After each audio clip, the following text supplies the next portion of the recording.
ஈனம் இன்றிக பரத்திரண்டின் மேற்பொருளாய் ஆனலின் ரோங்கிய அருட்பெரும் ஜோதி. உரைமனம் கடந்த ஒரு பெரு வெளிமையில் அரைசி செய்தூங்கும் அருட்பெரும் ஜோதி.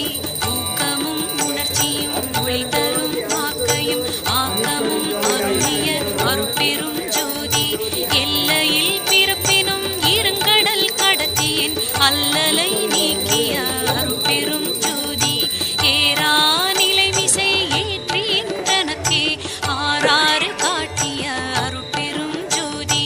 ஐயமும் திரிவும் அறுத்து எனதுடம்பினுள் ஐயமும் நீக்கிய அருட்பெரும் ஜோதி. ஒன்றென இரண்டென ஒன்றிரண்டென இவை அன்றென விளங்கிய